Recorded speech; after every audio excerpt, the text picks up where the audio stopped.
Ok, muito boa tarde. Chamo Vandro Lisboa e vou fazer aqui o controlo de aprendizagem da unidade 2 de Economia A. Vamos aqui então, sem mais demoras. Pergunta 1. Dar uma noção de necessidade. A necessidade é um estado de carência. É um estado de privação daquilo que é necessário. 2. Indicar as características e classificações das necessidades. Existem 4 características e 2 classes, ok? Ou 2 classificações. E essas classificações têm depois subclasses. Então vamos começar pelas características. Primeira, a multiplicidade. Depois, a saciabilidade, a relatividade e a substituibilidade. Então, a multiplicidade diz-nos que as necessidades têm diferentes pontos de origem, ok? Pode ser uma necessidade individual ou coletiva.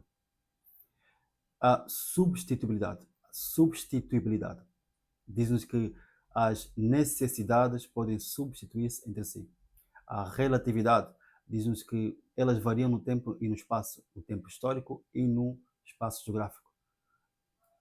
E por fim, falamos sobre a multiplicidade, a substituibilidade, que elas podem substituir-se entre si, a relatividade e a saciabilidade. Sim, ok. A saciabilidade fala-nos sobre a eliminação progressiva de uma necessidade. Ok? Beber um copo d'água ou 2 copos d'água. Então, estas são as 4 características das necessidades. Vamos então aqui às classificações. As necessidades podem classificar-se quanto à sua importância e também quanto ao facto de vivermos em coletividade. Quanto à sua importância, elas podem ser primárias, secundárias ou terciárias.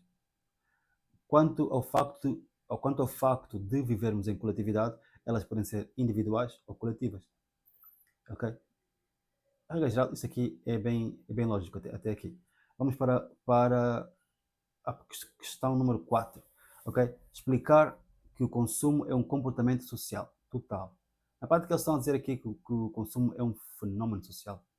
E já sabemos que os fenómenos sociais têm de ser analisados através do método da interdisciplinaridade. Ou seja, temos que usar várias disciplinas para estudar um objeto. E o consumo não é exceção. Então, é um comportamento social porque tem que ser analisado através do modo interdisciplinar, ok? Para que se possa ter a imagem do todo. Ok? 5. Definir consumo sustentável. O consumo sustentável é o consumo que não coloca em causa o futuro das gerações vindouras. Na prática é isso. É um consumo sustentável. 6. Indicar as classificações do consumo. Penso que lá em cima eu saltei uma pergunta. Saltei a pergunta número 3.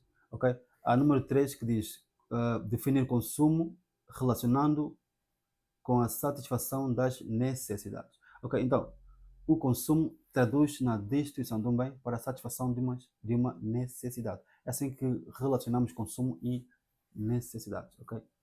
Então, agora sim, voltamos à pergunta número 6. Número 6. Ok? Número 6 diz indicar as classificações do consumo. Então, existem 4 classificações em relação aqui ao consumo. Podemos classificá-lo quanto à sua importância e dizemos que ela é essencial ou supérfluo, o tipo de consumo, ok? Quanto ao autor do seu consumo, pode ser público ou privado. Público quando quem consome são as famílias, desculpa. Público quando quem consome é o Estado e privado quando quem consome são as famílias. Então, quanto à sua importância, essencial ou supérfluo. Quanto ao autor do seu consumo, pode ser público ou privado. Quanto ao tipo de bem consumido, ok? Pode ser individual ou coletivo.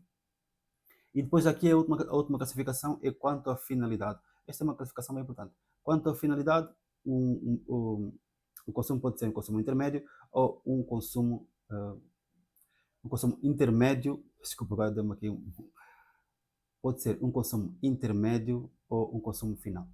Ok? Um consumo intermédio basicamente é quando os bens são destinados a ser incorporados na produção de outros bens. Por exemplo, o prego numa cadeira. Ok? Este é um consumo intermédio. Um consumo final, quando o consumo é feito pelas famílias. Geralmente não há retalho. Ok? Não há retalho. Vamos aqui. Pronto, Isto resume basicamente aqui as classificações do consumo. Vamos continuar aqui, avançar para a questão número 7. Indicar os fatores econômicos e extraeconômicos que influenciam o consumo. Fatores econômicos e fatores extraeconômicos que influenciam o consumo. Fatores econômicos, desde logo, o preço, o rendimento, o financiamento também, são fatores econômicos, ok? E parece-me que o impacto que eles têm no consumo é óbvio, ok? Mas não quero aqui já dar aqui o spoiler, porque eles vão falar mais sobre isso mais à frente, na lei de Engel. Então, fatores extraeconômicos e fatores econômicos e fatores extraeconômicos. Fatores econômicos geralmente são fatores que envolvem moeda, ok? E fatores extraeconômicos são fatores que não estão relacionados à moeda, digamos assim, ok? Fatores econômicos, temos o preço do produto, ok? Temos o financiamento disponível no mercado, por exemplo, ok? Fatores extraeconômicos, temos aqui o marketing, ok? Que é muito importante para meio que aumentar, digamos assim, o desejo de consumir os produtos, ok? Temos o marketing, temos a cultura, temos a idade, são fatores que não estão relacionados com moeda, regra geral, ok? Chegamos aqui finalmente à lei de Engel, Ernst Engel, um economista alemão, ok? Enunciar a lei de Engel. A lei de Engel, ela diz-nos que quanto maior o rendimento das famílias, menor será então o coeficiente orçamental na rubrica das despesas. Essa lei de Engel é tão estranha, mas ela é fácil de explicar, ok? Ou seja, o Ernst Engel, este tal economista alemão, ficou a estudar as famílias durante um período de tempo, ok? E verificou que as famílias, ok? Verificou que quanto maior o rendimento das famílias, menor será o gasto que as famílias terão com a alimentação. Então, isso pareceu aqui um pouco confuso, mas vamos lá retificar isso. Então, quanto maior o rendimento das famílias, ok? Menor será o gasto com a alimentação. É assim que funciona, ok? E quanto menor o rendimento das famílias, maior será o gasto com a alimentação. Isto aqui podemos dizer que é quase que empírico, ok? É quase que empírico, mas é bem utilizado aqui em economia, ok? Vamos ver aqui então, definir coeficiente orçamental. Coeficiente orçamental basicamente é o peso que uma despesa tem em relação ao total da despesa, ok? Vou puxar aqui a minha calculadora, aqui está ela, e vou dizer assim, olha, imaginemos que gastamos por mês 100 euros, ok? Vamos dizer assim, e gastamos com a alimentação, vamos colocar aqui 30 euros, ok? Então temos que 30 euros é o valor que gastamos com alimentação, ok? O total que nós temos são 100 euros, ok? Aqui dá-me 3%, vai dar 0,3, vamos multiplicar por 100, ok? Porque o coeficiente orçamental ele acaba por ser sempre uma porcentagem. Então, na prática, o que está a ser dito aqui é que eu gastei 30% do meu rendimento, ok? Em alimentação. Isto aqui é que é o coeficiente, ou seja, aqui o coeficiente é 30.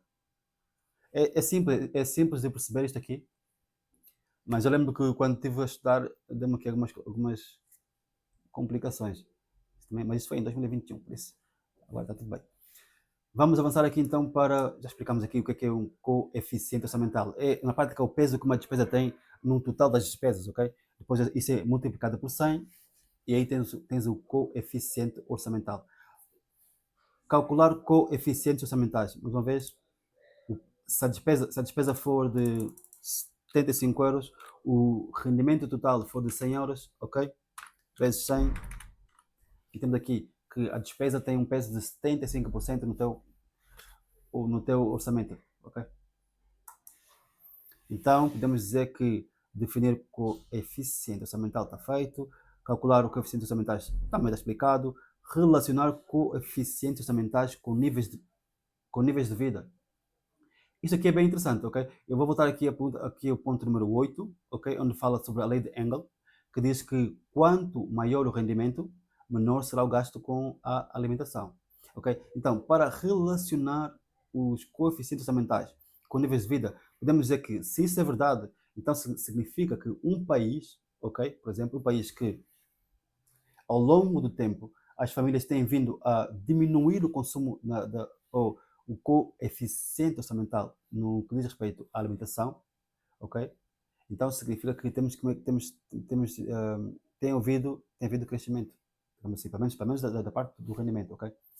Então, um país onde as famílias gastam, um país onde as famílias gastam mais com alimentação, então significa que são países com rendimento baixo, ok? E se compararmos com outros países onde se gasta menos com alimentação, então o rendimento é mais alto. Aqui faz sentido relacionar os coeficientes orçamentais com a lei de Engel. E se percebemos bem a lei de Engel, também percebemos aqui a parte dos coeficientes orçamentais. Última questão, não. 12ª questão. Definir sociedade de consumo. Aqui, definir sociedade de consumo, definir consumismo e definir consumerismo, isso aqui vai quase tudo no mesmo pacote. Ok? Então, sociedade de consumo é uma sociedade onde a identidade das pessoas está fortemente marcada pela compra de bens e serviços. Ok? E podemos também dizer que é uma sociedade onde existem vários incentivos que apelam ao desejo de consumir através do marketing. Ok?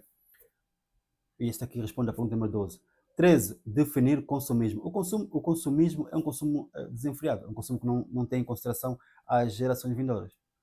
O consumerismo é um movimento que defende o consumidor e também um consumo sustentável, digamos assim, ok? Um consumo que leva em consideração as gerações vindouras. Ok, unidade 2, concluído.